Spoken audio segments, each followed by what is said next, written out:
Good morning, Philippines. It's 8:32 a.m., Tuesday, September 30. I am Jimali Ramos Alvar, reporting on the Philippines IT BPM industry and how it reflects the economic principle of supply and demand.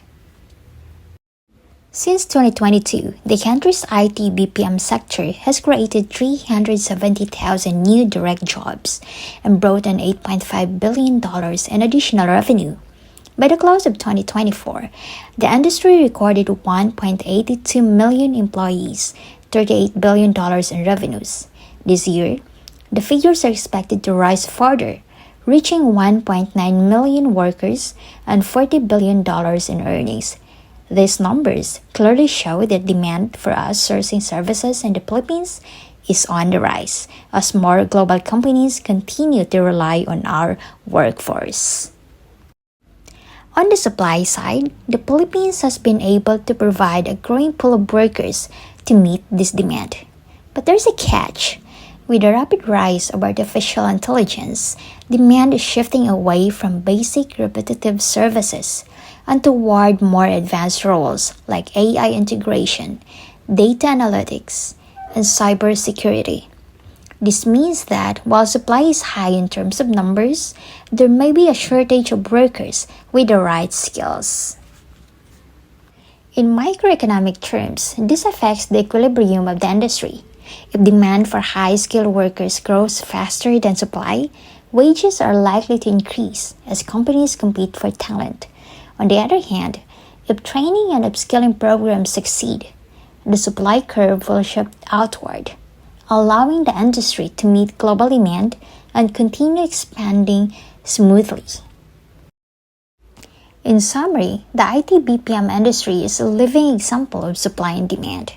Rising global demand is pushing revenues toward $40 billion, while the supply of 1.9 million Filipino workers must keep adapting to AI-driven changes in order to sustain growth. This is Jimali Alvar reporting live on how economic forces are shaping one of the Philippines' most vital industries.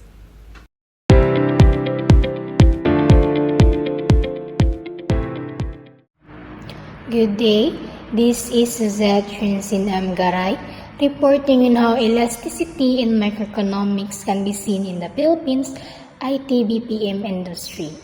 Elasticity measures how responsive demand or supply to changes in prices, income, or the other factors. In the end of IT BPM, the numbers tell the story. Since 2022, the industry has added 370,000 direct jobs and brought an extra $8.5 billion in revenue. By 2024, it had grown to 1.82 million employees and $38 billion in revenue. On the demand side, the rise of artificial intelligence is shifting client requirements. Basic call center service may see weaker demand, while higher value service such as AI support cybersecurity and data analytics. On the supply side, the labor force shows both elastic and inelastic characteristics. Since 2022, hundreds of thousands of new workers have entered the industry, proving that supplies can expand when the demand rises. This brings us to equilibrium. When the demand for skilled service rises and supply is slow to adjust, even a small increase in demand can cause a large increase in wages. In summary, elasticity explains the industry challenges and opportunities. This is Suzette Trinsin M. Garay reporting on how elasticity is shaping the future of IT BPM industry.